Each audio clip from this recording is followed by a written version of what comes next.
A Twin Cities terror suspect who once worked at MSP Airport and had a security clearance said that he could build rockets that could take down a plane at 2,000 feet.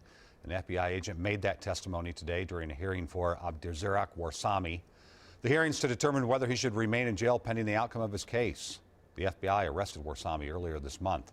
He is the 10th young Minnesotan to be charged in the last year with trying to join ISIS. As Esme Murphy reports, members of this group may have been in direct contact with ISIS fighters. This FBI agent testified that in April of 2015, Abdirizak Warsame boasted to terror suspect Guled Omar that he had the ability to build homemade rockets that could take down planes that were descending at an elevation of 2,000 feet. The conversation was secretly recorded by a government informant as the young men walked around Lake Nokomis as planes could be heard flying overhead. The agent also testified Warsame worked as a baggage handler at Twin Cities International from April 2014 to August 2014. The agent said Warsame was at one point a leader or emir of a group of friends who plotted for more than a year to leave the country to travel to Syria to join ISIS. The agent testified Warsame supplied members of the group with phone numbers of ISIS fighters, including one member of the group who ended up dying in Syria.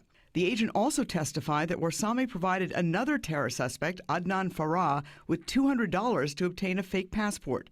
Warsame's defense attorney argued Warsame was all talk and that even though he obtained a passport in August of 2014, unlike others in the group, he never made an attempt to leave the country.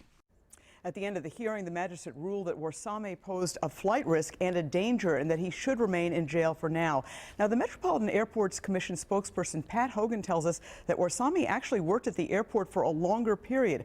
Hogan said Warsame had a security badge to work on de-icing from December 2013 to April 2014, and that from April 2014 through August 2014, he had a security clearance to work for Swissport, a baggage and cargo handling company at the airport, Frank. So he has all this access. Do we know, did he ever try to do anything that would have compromised the airport or any flights in or out of MSP, Esme? You know, his defense attorney actually asked that FBI agent that, who was on the stand testifying, and the FBI agent testified there is no evidence that Warsame did anything to compromise any flight, and there's also no evidence that even though he said he had a rocket, that he actually had a rocket that could shoot down a plane. All right. Esme, thank you.